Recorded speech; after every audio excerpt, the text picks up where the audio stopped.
일본은 감염증이 급격히 확산하자 차에 탄 채로 검체를 채취하는 드라이브스루 방식의 유전자 증폭 검사를 각지에 도입했다.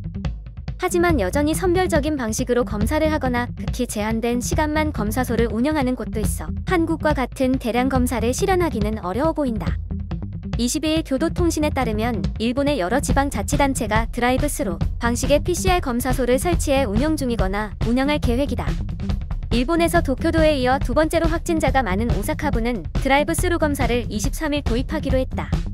오사카 시내 의료기관 부지에 2개의 드라이브스루 검사 부스를 설치해 보건소가 필요하다고 판단하는 이들에 대해 검사하며 걸어서 방문한 사람들도 검사할 수 있도록 한다는 계획이다. 이바라키현은 시범 운용을 거쳐 미토시의 주차장에 드라이브스루 검사소를 설치해 이미 운용 중이다. 하지만 매주 화, 수, 금요일 오후 3에서 4시에 하루 6명 한도로 실시하는 방식이라서 대량 검사와는 거리가 있다. 나라현은 이달 15일부터 드라이브스루 검사소를 운영 중이며 검체를 모에 채취하는 장면을 일본 언론에 공개하기도 했다. 도쿄에서는 에도가와구에 22일 처음으로 드라이브스루 검사소가 설치됐다. 민영 방송 뉴스 네트워크인에는 담당 의사가 소개한 환자 등의 사전 예약을 받아 주 2회 하루 10에서 20명을 대상으로 검사한다고 전했다. 지바TV에 의하면 지바현 후나바시시도 전날 드라이브스루 검사소를 설치했다. 각지에 드라이브스루 검사소가 설치되고 있지만 당국은 이를 제한적으로 활용하거나 검사수를 제한하고 있다. 결국 한국처럼 대량 검사를 통해 감염 의심자를 추려내고 격리하는 방역을 실현하기는 어려워 보인다.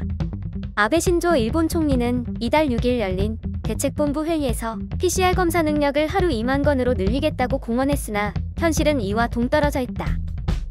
후생 노동성에 따르면 일본의 PCR 검사 실적은 결과 판명일을 기준으로 최근에도 아베 총리가 언급한 목표치의 절반에도 못 미쳤다.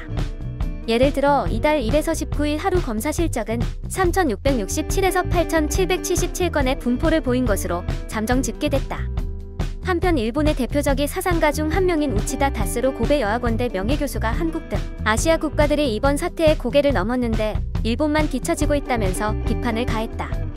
그는 22일자 마이니치 신문의 인터뷰에서 사태를 시험에 비유하면 세계 각국에 똑같은 문제가 배포돼 문제 풀기가 시작된 셈이라고 비유했다.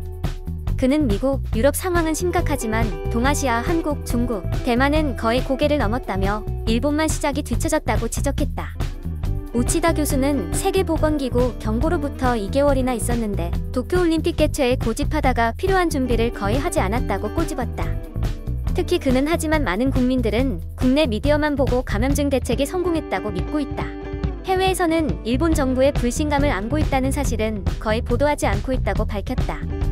우치다 교수는 일본의 행정과 정치 문제에 대해서도 비판을 가했다. 그는 평소엔 일이 없어 예산이 쓸모없게 보인다며 일본 공무원은 이런 부분에 예산을 쓰지 않는다고 지적했다. 즉, 평소 전염병 대책에 예산을 쓰는 것을 경시했기 때문에 사태가 커졌다는 비판이다. 그러면서 시장 원리와 효율을 중시하는 신자유주의의 폐해라고 꼬집었다. 이어 단기간 이익을 평가해 이익이 나오지 않는 부분을 점차 없애는 효율 좋은 행정이 유행하며 의료체제가 쪼그라든 점이 감염 확산을 불렀다고 분석했다. 우치다 교수는 누구나 실패한다.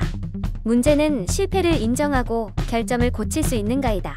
주류가 하는 것을 비판적으로 점검하는 반주류가 존재하고 실패 시에는 후자가 주류파가 되는 구조가 국가의 보궐력이 된다고 했다. 이어 일본에는 그것이 없다고 지적했다. 국민은 하나가 선행되고 있는 일본의 잘못된 정치 문화를 감염증 재난이 가시화했다고 부연했다. 영상이 도움이 되셨다면 좋아요와 구독을 부탁드립니다. 시청해주셔서 감사합니다.